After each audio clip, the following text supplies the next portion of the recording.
Hello and welcome to the Reality of Dreams. I'm your host, Robin Cunningham with Fireside Grace Ministries. Thank you, everybody, for being here. Today, we are going to talk about the quantum dynamics of dream interpretation. So, this is going to be one that I think is going to be very interesting and actually ties a little bit into what I taught on Friday. So, get your pens and papers and your notepads and everything, and let's jump into this.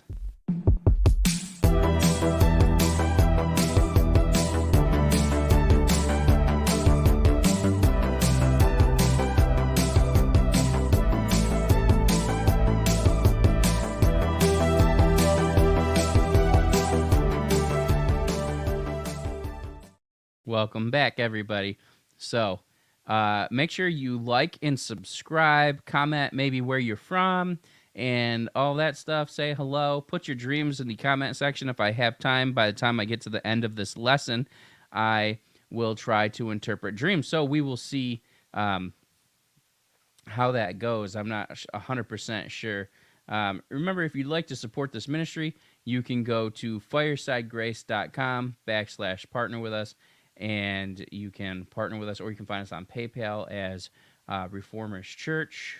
But you can just type in at Fireside Grace on PayPal, and that should be just fine. Actually, let me just roll that banner down there across the bottom. Everything you need to know right down there at the bottom. So let me start out by saying when I teach something that has to do with science or quantum entanglement, while I do have a basic understanding, I'm not a professional, but I also try to simplify it down to its absolute most easy way to understand it, because I firmly believe what Einstein said, that if you can't explain something to a 6-year-old, then you don't know what you're talking about. So when it comes to anything that I teach, I try and break it down to the simplest possible way to make it easy for someone to understand. And I don't withhold anything. I'm not trying to sell you anything or anything like. If you want to take our dream course, it is $50 on our website under online courses called The Reality of Dreams, or you can go in for free and click on Invited Guest, put in your information and sign up, and you can take that course for free. You can also do the same thing with the Mark of the Beast course, which is like 18 hours that you get for free. So I would highly recommend that you do that. And you'll learn most of this stuff that I'm teaching you, but also I teach more in-depth stuff on here as well. But if you want to know the nuances, the basics of interpretation, how to hear the voice of God and so forth, that's all condensed in there in a teachable way, all at one time, so that you can learn. And we've had a pretty good success rate with people being able to interpret dreams. And one of the things that's included with that is Q&A. If you have questions, you can email us your questions from the Dream Interpretation course, and it's firesidegrace@yahoo.com. All right, so let's jump into the lesson, shall we? So Friday, I did a lesson called How to Become a Supernatural Supernova, or Becoming a Supernatural Supernova. And I talked about dark holes and basically touched on a little bit of astrophysics and the properties and nature of light. So I want to continue on that a little bit and how that correlates to dream interpretation, because we're actually capturing the light we're capturing the power of light or the power of darkness when we dream. And so we're going to dive into that a little bit in this lesson, all right?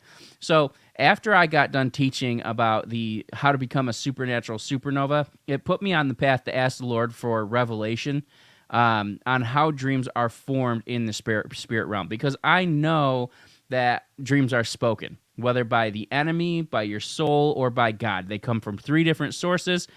People say, well, drugs can cause them, or pizza can cause them. No, that's not true, because they don't have a voice.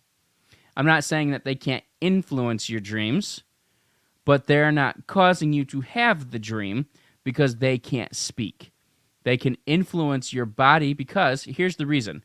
When your body is out of balance and you're upset, your stomach is upset, you ate spicy food, your temperature's off, you feel sick, you're on medicine that's throwing off the chemicals in your body, it causes your body to become upset, which causes your brain to think different things because your stomach is upset.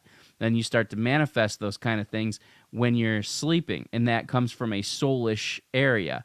And it's not intentional, it's just something that happens when you eat certain foods or take medicine or you're not feeling well, right? And it's because you don't feel great. And how do I know that? Is because most of the time when you take medicine or something you don't feel good, it helps you get to sleep. People don't always have, dark dreams or nightmare type of dreams when they're sick, but it is pretty common. All right, so how do dreams be formed? Just by speaking? That's not enough. How do you speak something and it turns into a visualization? It turns into a projector screen, or it turns into a dream? Well, the answer is quite simple. And it actually starts with the law of conservation of energy, which is also known as the first law of thermodynamics. And that states, this is the technical definition, and then I'll give you the basic definition. But the law of conservation of energy, known as the first law of thermodynamics, states that energy of a closed system must remain constant. It can neither increase nor decrease without interference from the outside. The universe itself is a closed system, so the total amount of energy in existence in the universe has always been the same, according to the first law of thermodynamics, or first law of thermodynamics, or the law of conservation of energy. Okay, the universe is a closed system. All of the amount of energy that exists has always existed. It's always been the same. Now, what's different is the form that the energy takes. Those things are constantly changing. So by definition alone, you can understand that the universe didn't create itself, okay? What we're seeing here is there was an outside force that caused that energy that already existed to transform into a different form of energy. And that being said, according to the first law of thermodynamics, energy, therefore, has always existed. And for something to have always existed, that means that nothing could have never existed by their own law.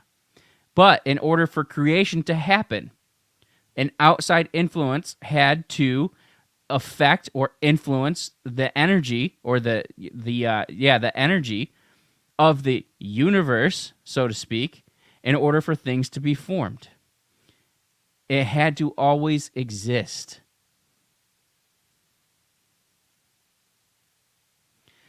If it didn't, nothing could have ever changed. Now, energy did exist, but listen, it was in the form of God first.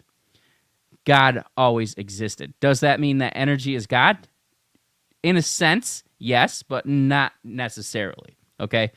Listen, it's an alternate manifestation of God. I know this probably sounds kind of new age, and it's not meant to. This is just a truth. This is a reality of the spiritual world that we live in. It's not New Age. New Age tries to duplicate and rip off things all the time. This is not a New Age teaching. You just want to get to the root of that right there. All right. Does that mean that energy is God? In a sense, it is a manifestation. It is, in the sense that it's a manifestation of God, of His energy, of His power. That does not mean that the energy that we see today is God, but all things are a part of God. That doesn't mean that all things are God. We were created in God, right? I can create a computer, and the computer does not become me. It's a computer. I can create something made out of flesh and blood and breathe spirit into it or give it life, but it doesn't become me. You know what I'm saying? It's not me. Kind of like it says that God is the father of lights. He birthed, or He's the progenitor. He made lights come into being. We're going to cover this, okay? All right? So just because it's energy doesn't mean that energy as we know it in this realm is God. It's a manifestation of Him. It was originally a part of Him, and it's still a part of Him. And I just want to break it down and just put it this way. Everything exists within God. Because before God created anything, there was only Him. There was never nothing. So the whole idea that God created something from nothing is wrong. Because if there was nothing, then it meant that God was never there. There was always something there. Now, when God created, he altered himself a little bit, in a sense, and transferred his energy or power into an external and autonomous version of himself. He didn't put autonomy nor his consciousness into all of his creation. And in this way, though God used himself to create because there was nothing else to create with, meaning he used the resources within himself and formed things from himself, he did not share his divinity with everything. We exist in him. His existence is manifested in energy and power. But the only thing that has his divinity is that which has it's human beings. We're the only ones that share his divinity. We're not gods. I typed this up and it all spell corrected weird. So I'm trying to read it and it's like all weird. He used the resources that exist within himself, but he didn't share his divinity with everything. He didn't share his divine nature with everything. He shared it with us. All right. And he didn't make everything autonomous like he made us. And autonomous is an interesting thing. Like he created, he manifested his energy and power and put his spirit into human beings, but he didn't put his spirit into animals, even though they do have like a soul and a spirit. And then angels are their own spirits. They're not the spirit of God, but our spirits are breathed into God. However, we exist because we were created with the resources of God, which is God himself. Now, autonomy can be defined as the ability to self-govern or the freedom from external control or influence, or as we would call it, independence. So I just want to put that out there, because even though we were created by God, we were created for God. We are not robots. We are not machines. We were created and we exist, but he gave us free will. And it's just funny to think that we are the manifestation of something that came from him, and he's given us his spirit and the will to say, I'm not going to serve you. I'm going to do what I want to do with what you've given me to do, right? Now, since energy can't be created or destroyed, then it always had to exist in some form or another. So that leaves us to a question of at what point did energy change forms? At what point did God create a new form? Okay? And let's define energy biblically. That's where we're going to start right there, okay? Energy comes from the Greek word energon, and en means in the realm or sphere of, and ergon means work. So it literally means the realm or sphere of work. So isn't that interesting? Strong's also defines energy as meaning to be energized or full of energy and operative. So the first place that we see a transference of energy in the Bible is actually Genesis 1:3, and God said, "Let there be light," and there was light. So we look at this phrase and we think to ourselves, all right, God created something from nothing, but that's not true. There was never nothing. Nothing never existed. The whole quantum vacuum thing that says that there was nothingness and then energy decided to create, that is wrong. That can't happen. There could be nothing, because energy can't just cause itself to expand somehow, right? It has to have an external force. So if nothing existed, then energy couldn't exist. And then no outside influence could cause it to transition into a different form, because energy is either stored or transferred, right? Now, moving on here, when we see this, we see it as God said, "Let there be light," but God was actually saying something different. When he said, "Let there be light," he was transferring his power into a different form. Now, here's how. In Hebrew, God said, "Yehai-yer," Yehai-er. And Yehai is spelled Yud-He-Yud. All right. Now, this word closely resembles the name Jehovah, and there's a reason for that. It is because it derives from the same word as Jehovah, and that's Chava, okay? It's just missing the Vav in there, and Jehovah is spelled Yod-He-Vav-He, whereas Yehai is spelled Yod-He-Yod, okay? And we're going to get into that a little bit also, all right? Now, the Vav is interesting because the Vav represents a tent peg or a nail in Hebrew, and it symbolizes the connection between heaven and earth just as a tent peg keeps a tent from blowing off into the sky, or the heavens, as they would call it in Hebrew, and keeps it grounded to the earth. So that's interesting, right? Why is this significant? Simply put, there was no land when God said, "Let there be light." There was no need for a connection between heaven and earth because the earth didn't exist yet. The lands didn't exist yet. However, the word Yehai actually means to exist or to become. And the strongest sense of the definition of the word is to become. So the first thing that God said could actually literally be translated as become light. Isn't that interesting? I find it interesting because he didn't say light be, he said become light. Well, who was he speaking to? Because the only thing that existed was him. And Hebrews tells us that Jesus is the exact expression of the radiance of God's glory, meaning he is that bright, shining light that we see when the glory of God manifests.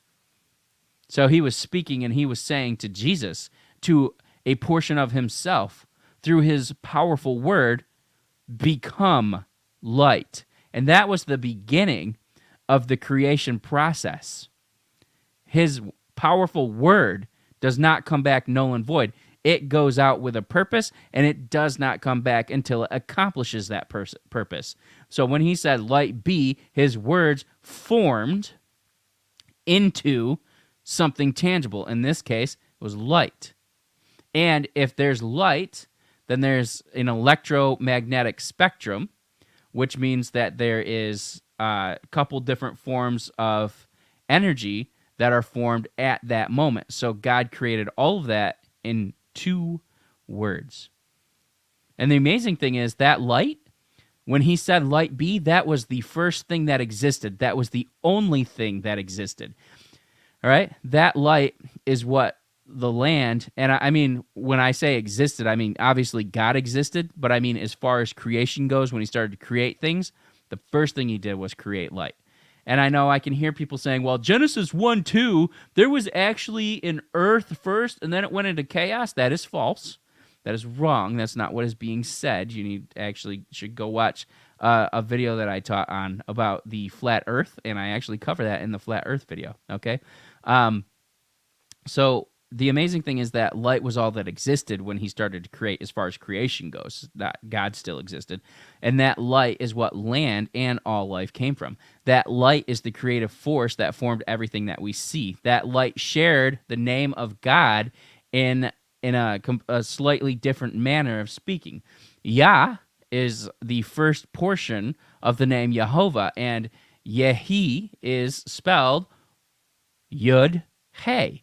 And Yehovah is spelled Yod-Hey. Both words derive from the word Hava in Hebrew, which means to exist or become.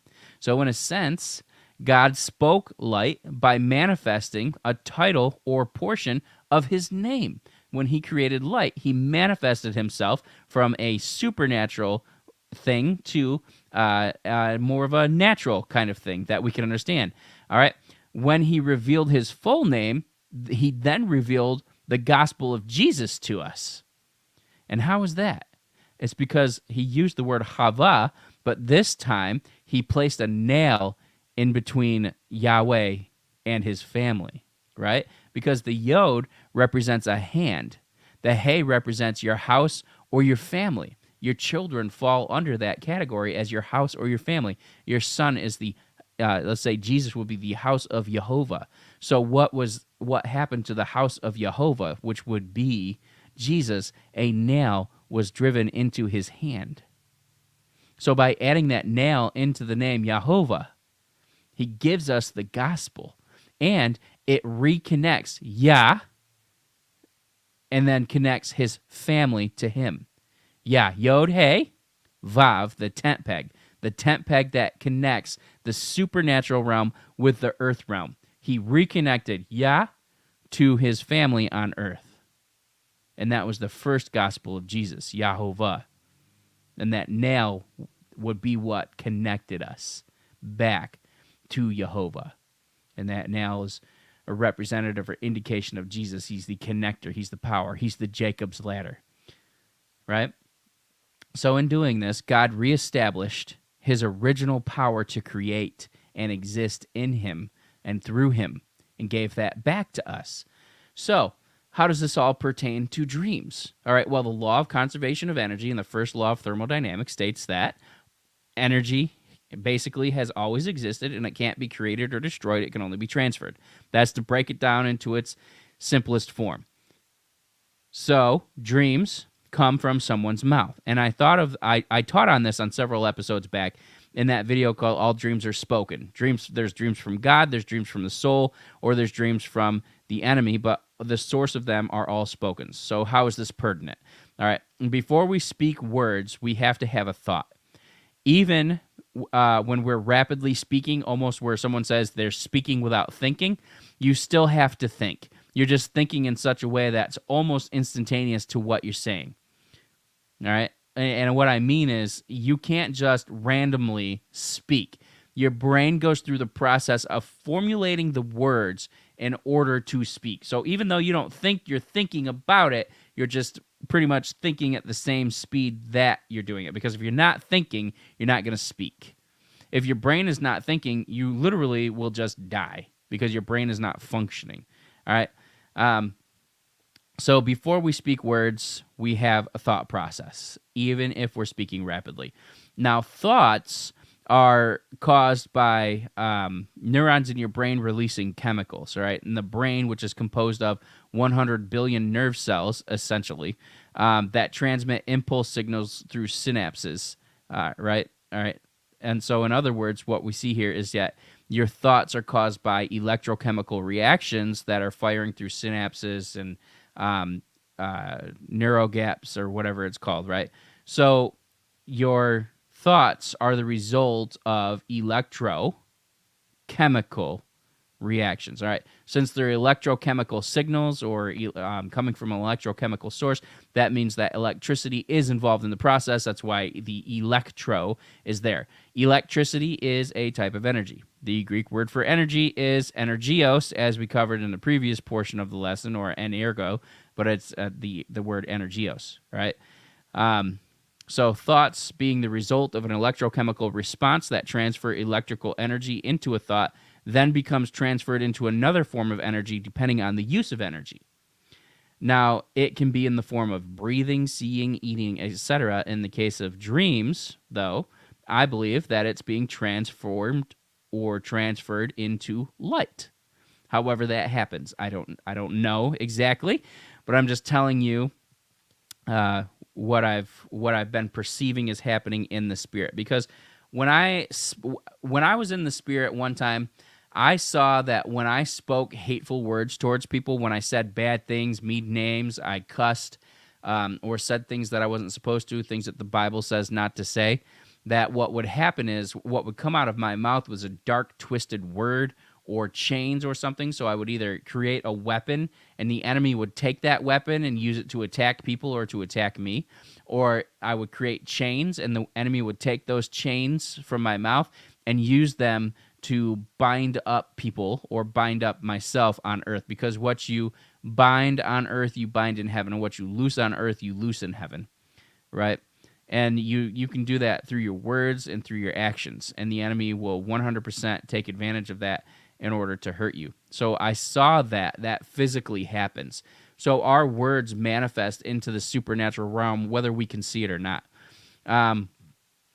So in the case of dreams, I believe that that energy is being transferred into a type of light energy because it becomes something that we see visibly. I know it's only in our mind, or so we think it's only in our mind, but I don't believe that it's entirely happening in your mind, because when you're in a dream, you actually have access to the spirit realm. You, when you're in a dream, can open a door, a cabinet, see a hole on the floor, go through a mirror, and it can be like a dream portal, basically, where it takes you wherever you want to go or it takes you to some new place. That's all new age, lucid dreaming stuff. I do not recommend you try practicing that, but that's all stuff that you can do. And what happens is you're actually going into the spirit realm and traveling through the spirit realm. All right. Now, here's the thing. I believe that light and electromagnetic energy, or maybe all types of energy, is actually interdimensional, that it actually interacts with all of the dimensions at one time at the same time. And I think that we're going to find out that that's actually true, and that's going to be a big thing, because you can't have electricity without gravity. They work hand in hand. I believe electricity is a part of the electromagnetic spectrum, and so is gravity. So if you have electricity, you have gravity. You have higher electricity, you have higher amounts of gravity. So, I mean, I don't understand how hard that is to understand. Like, for us, as we've known that for like a century or so, um, like really known it.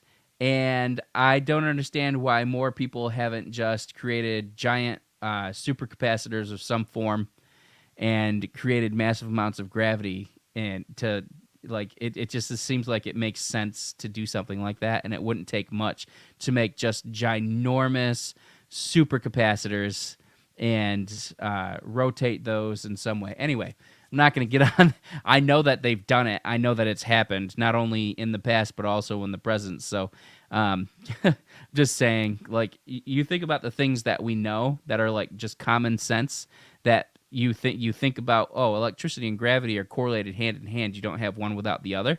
So why don't we just make a massive amount of electricity and have gravity? Oh, that's weird. So how does that correlate to the fact that Earth has gravity? Is it just because the Earth has a large mass? Well, that's interesting, because our ionosphere is literally filled with positively charged ions from the light and radiation from the sun hitting our atmosphere. When it hits the atmosphere, it shoots out little particles called ions, which are positively charged. Kind of like, boom, it hits, and then it like ejects the passenger out the back, out the window, basically.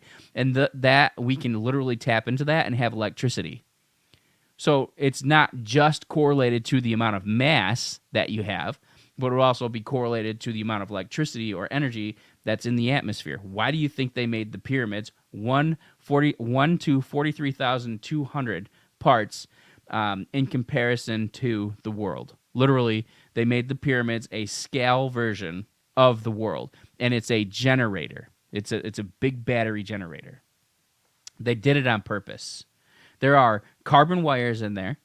When they opened some of the pyramids, they found like a silica sort of liquid chemical that would draw on electricity. They had copper wires. They have pictures of the copper wires. They flew a drone and found the copper wires that went down into the sarcophagi. But, you know, whatever. Whatever. It was a tomb. It was a tomb. No hieroglyphs or anything. I sound like a conspiracy theorist, but I'm not. I promise you I'm not. I'm just going to take a sip of my tea, and we're going to get back on course here. This is called Rooibos Green Hot Cinnamon. In case you're wondering, it comes from Tioli. All right, now, I believe that light and electromagnetic energy is interdimensional, and the reason I say this is because of the dream state. In the dream state, I have been taken to the past. I have spoken to angels. I have spoken to Jesus. I have had God speak to me. I typically don't talk back to God for whatever reason. I have been taken places, taken to heaven. I don't know if I said that already. I'm going to say it again. And all of this stuff happens in the dream. I've met people in dreams. I've been had encounters with people who are alive in heaven in dreams. All right, so it seems to me the dream realm, the electromagnetic energy that we have, and all this stuff is all interconnected and all intertangled. It's all intertwined. And I believe that ties into quantum entanglement. And quantum entanglement is when aspects of one particle of an entangled pair interact or depend on the other particle, no matter what the distance is between the particles. So basically, in simple terms, when a particle is formed, if a part of it splits off, almost like an ion, or it goes to do something else or whatever, you know, it goes and does the same thing. It responds and reacts the same way. And let's say if the direction of one thing changes and it's going like this, and the other one is on the other side of the universe, let's say, and you stop that rotation and you make it go rotate this way instead of this way, right? Then that thing that's all the way across the universe that was formed with it will actually respond and react the same way. And they've actually proven that scientifically that is the case. Okay, so I believe that we are actually entangled with all the different particles. And I know New Age teaches that. They are manipulating the godly principles. They are manipulating Romans 1:20, where it says the invisible things, all things are created to display. How does that go? Let me look it up real quick here. Romans 1:20. And it says, "For ever since the world was created, people have seen the earth and the sky through everything God made, and they can clearly see his invisible qualities, his external power and divine nature, so they have no excuse for not knowing God." I don't know what translation that is, but I hate those weird translations like that, right? Let's go to the Berean literal. "For since the creation of the world, God's invisible qualities, his eternal power and divine nature, have been clearly seen, being understood from his workmanship, so that men are without excuse." I find that interesting, that everything that happens, it's designed, it's formed, it has a purpose, it shows who God is, and it literally can be manipulated because God made us autonomous, right? So that's the basic breakdown of quantum entanglement. And what happens is that thing will respond and react the same way, even if it's on the other side of the universe. So if an electron spins in a new direction, the counterpart spins the same way. All right. Now, the spirit realm and the natural realm, they are not separate, even though we can't see it. We were able to see the full 6 spectrums of light before Adam got kicked out of the Garden of Eden, before Adam and Eve got kicked out of Garden of Eden. But now we can't. Animals can see more of what we could see. They can hear more than what we can hear. And those are things, the way that they hear, we were supposed to be able to hear. The way that an eagle can focus on something minute from 2 miles up and see it as clear as day and just like hyper focus on it from 2 miles up, we're supposed to be able to have that. When you're in heaven, you have that ability to do that stuff, okay? So the natural realm and the spirit realm, they're not separate. But because of the division that happened because of sin, when we were rejected from paradise, from Eden, we lost some of the ability that we had in the spirit realm. But when you become a spirit-filled believer, you start to see and be able to interact with that realm again. The closer you get to God, the more time you spend praying, and so forth. And then it's funny because when you're praying in tongues, what happens is you're manifesting the divine will of God, and you're speaking a heavenly language. You're only speaking pure things when you're praying in an actual spirit tongue. And even if you don't believe it or don't feel like it, so what's happening is you're starting to bring heaven out of your mouth, and that's going to manifest. Then you'll start to see angels. You'll start to have visitations from Jesus. You'll start to have things happen in dreams and be taken places and translated and all the cool things, casting out devils and all the cool things. And the more time you spend focusing on that and on God, on the things of God, the more you're going to see, and the more you're going to see.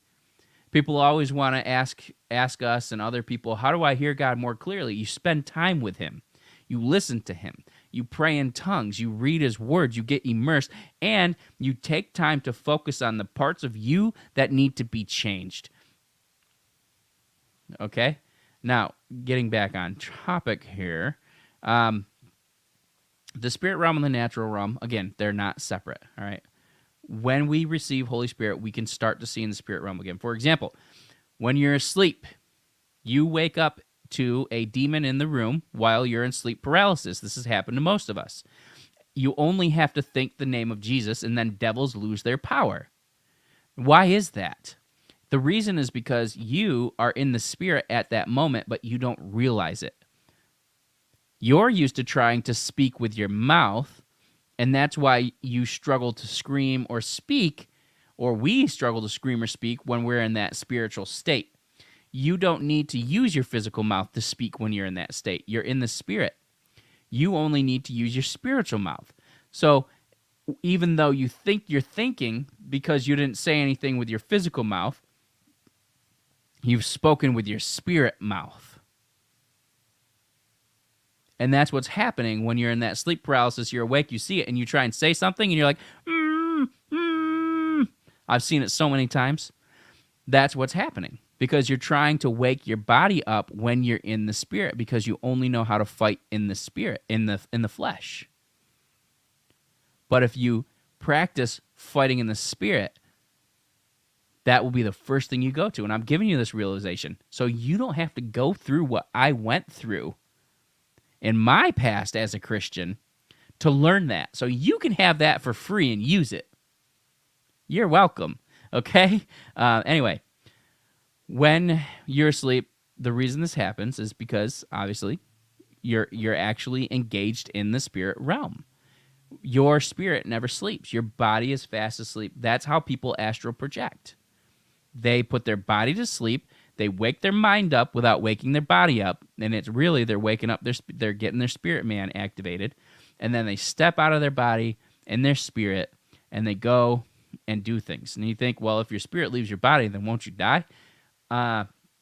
This is most of the time, yes, but not always. They do things illegally, and a lot of times they have spiritual help to do it. So by spiritual help, I mean demons that come and help them. Anyway, so when the enemy or God speaks, it starts out as a thought, okay? Now, according to the Bible, God's thoughts are creative in nature, and we see this in Jeremiah 29:11, where it says, I know the plans that I have for you, all right? The word that's used there for plans or thoughts is makashaboth, and it means cunning work, curious work, imagination, which means to form into something, invented or invention, purpose, thoughts, or again, invention, which I put in there twice, all right? So this indicates to us that thoughts are actually powerful. And if they are powerful and they're part of the creation process, then there's energy in them. So think about that. Your thoughts are the result of a electrochemical process, meaning that in order for you to have a thought, energy had to be transferred into that thought. That thought then becomes its own form of energy, and then how you respond or react with that thought, leave here in the name of Jesus, and you never come back. What you do with that thought is going to result in how it manifests. All right. Now, if you just focus on it while you're asleep, it could manifest as a dream. If you focus on it while you're awake, it could potentially turn into you taking an action on something for the positive or for the negative. Okay. So since it has power and creative ability, there's a substantial amount of energy that goes into a thought. All right. And I know this sounds new age. It's not. I promise you it's not. This is just stuff that I've learned from the Bible, really, and from praying in tongues and listening to God. Now, dreams are formed from that power, from that energy. So that creative, substantial power that you need to do something or to create is now in the form of a thought in your mind. And it's what you're going to do with that thought is it's either going to get stored and you're going to bring it up again later, and then it goes into your memory banks, or it's going to manifest in the form of a dream, which is actually accessing in the spirit realm, and it's manifesting in the spirit realm. All right? And so what happens here is dreams come from that power. We have the ability to use that power as we see fit because God gave us autonomy. Now, that does not mean that we always use it the right way. And I am not in any way encouraging you to use it the proper way, the improper way, which is to astral project or to cause yourself to have a lucid dream so you can do things that you're not supposed to do. Dreams will reveal your soul. If you wake up in a dream and you think to yourself, oh, I'm going to go have sex with this person, or you're aware in a dream and you're like, man, I'm going to get hammered in this dream or do drugs because it's not real life, or something like that, that's coming from your own spirit. That's coming from your own soul. That's coming from darkness in your soul. And that's why a lot of times when people lucid dreams are dark, especially when you cause yourself to have the dream. It's very dark because you're illegally accessing spiritual things, right? But there's a positive way that we can use this. And when you focus on God, what will happen is you can wake up in a dream, be lucid, the dream will be extremely bright, and then you immediately pray for God's will to be done. And I've had the experience. I understand it's difficult sometimes when you're awake to not just say, well, let me hop into Israel real quick, or let me go do this real quick. You have to stay focused on what God wants you to do. If he wants you to go to Israel, he'll say, come with me to Israel. Or he'll say, go to Israel. Right? You have to stay focused on him. You have to, and that means that in your waking life, you have to focus on God. Because what you focus on in your life will manifest in your dreams. Right? Especially if you're in control of your dreams. All right. So dreams are coming from that power. All right. There are proper ways and improper ways that you can use these things. Proper ways are in alignment with God's word and his will, and things that you do in the soul or in a demonic manner are inappropriate and spiritually illegal, such as astral projecting or using lucid dreams for soulish reasons. And this is why I believe that dark dreams are demonic. All right. This is why I believe dark dreams are dark versus dreams that are from God, which are not. Which are extremely bright. So dark dreams are using the power of darkness, which is nothing compared to the power of God. It actually prevents the light from doing the work that it's supposed to. As you probably know, if you watched my supermassive black hole teaching that I did on Friday, then you would understand that a massive amount of gravity, a supermassive black hole, essentially, it's a sun that is so massive, that has such a large gravitational force and gravitational pull. That's not only generated by the amount of mass, but by the amount of energy that's coming out of it, because you think of it's burning hot, so it has a massive amount of energy, which means if there's, and suns radiate, so if there's radiation, there's electrochemical, or there's electromagnetic energy. Electromagnetic energy works in tandem with gravity and electricity. They work hand in hand. There is not one without the other. Okay? So in that supermassive black hole, what happens is the gravity is so strong that it pulls light into it so that light can't escape. Well, that's what sin does. Sin pulls the light into it so that it can't escape, and it keeps it trapped, and it just locks it in. But that's a higher concentration of power and of energy, but the light's not getting out, right? So dark dreams are using that power of darkness, but that's nothing compared to God. It's lacking light, and that's a lot of times what happens. So things can't move on their own. Darkness can't move on its own. Light comes, and darkness can't be there. Darkness can only move at the speed that light retracts or moves forward, advances or retracts. I guess is basically the way to say it, right? So, but light, however, can move on its own. It can be concentrated to make lasers. It can be used, and in those lasers, to cut rocks, to cut flesh or metal, and all kinds of things. You can make what's called a parabolic lens, which is a giant magnifying glass which focuses the sun, and within seconds you can cut through granite and just turn that granite into a molten hot lava, basically. And they had that technology in Pharaoh's time, right? So it can also be used to boil water. You know, if you concentrate it and use that light to amass amount of heat, you can boil water with it. You can cook with it, you know. It can be converted into electricity. It creates what's required for us to see. It produces vibrant colors, provides food for plants, brings us vitamin D, which helps keep us from getting depressed. It can help maintain temperature, because if something's a certain light color, then it has a certain light that reflects off of it, which can keep things cool. Like, for example, Egyptian blue is a great, I want to say it's a thermal insulator, and it can also be used to create in a divine manner as well. So dreams, they happen in the spirit realm, right? And in that spirit realm, in Greek is called, the word for dream is enupnion or onar. Onar is a visitation type of dream. Enupnion or enhypnio, I believe it's called enupnion, is two words. It's en and hypno. En means in the realm or sphere of, and hypno means dreams and visions. So a realm is defined as either a kingdom or a field or domain of activity or interest. So depending on what realm you what realm is being manipulated around you or is being used around you, manipulated in the dark sense, or manifested in the light sense. Manifested would be very bright. It's God. It's a God thing, whereas dark is it's manipulated.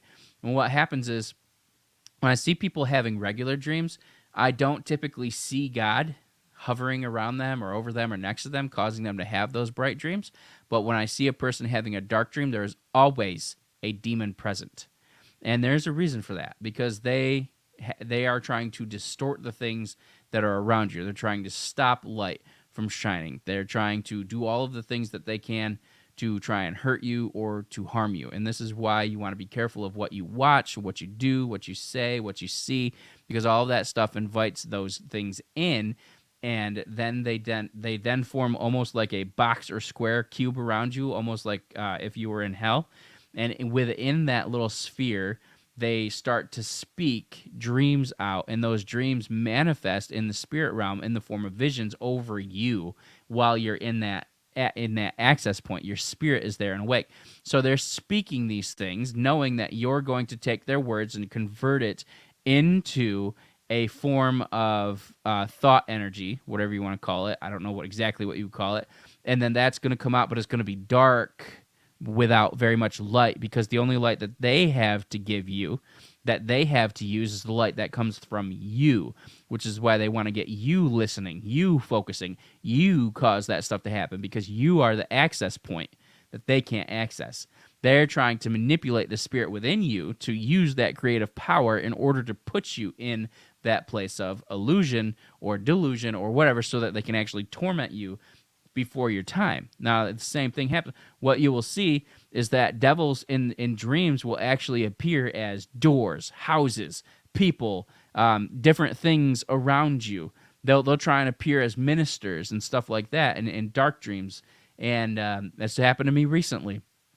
I saw a bunch of people. They were in basically like a waiting room. They were going to go to hell, and they were all horrible. And I saw these people all dressed in white, and I thought they were trying to lead people. They were trying to beckon people in, like, come on in, this is a great place.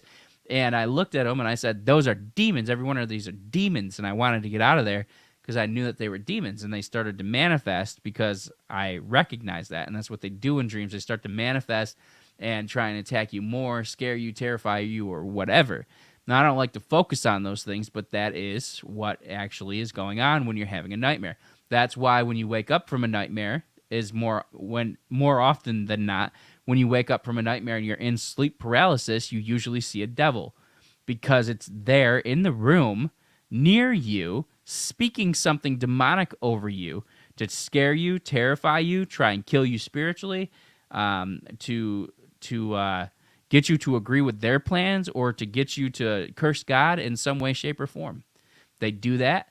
They're wicked. They're evil. It's just what it is. Now, God, on the other hand, he'll give you that dream. He opens up the spirit realm to you. You're into it. You know, you're listening to him, talking with him. He still gives you the autonomy to do what you want. And the dream, when you become awake in a dream like that, the dream doesn't turn dark because you've become spiritually aware.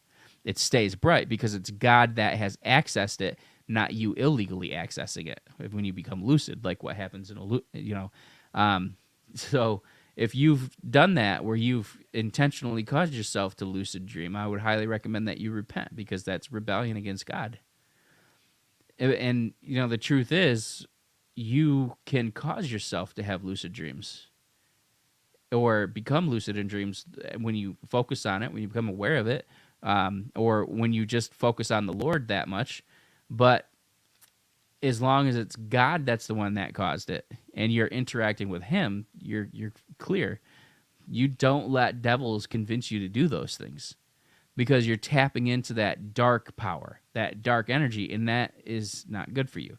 That's going to lead you down bad places. It's going to lead you down bad roads. So essentially, this whole lesson was put together to talk about how the different energies that are out there. And I know it sounds New Age, because New Age has been infiltrating the church with this crap that's taught by what's her name, Alice Bailey, and these other people. about energies, this, that, and the other thing, but literally there is energy. And I'm not saying, whatever. I'm not going to try and explain it because it does sound new age, but it's not. So, all right, I'm going to go ahead and wrap it up here, guys. I love you guys. Be blessed, and I will see you Wednesday. Until next time, bye.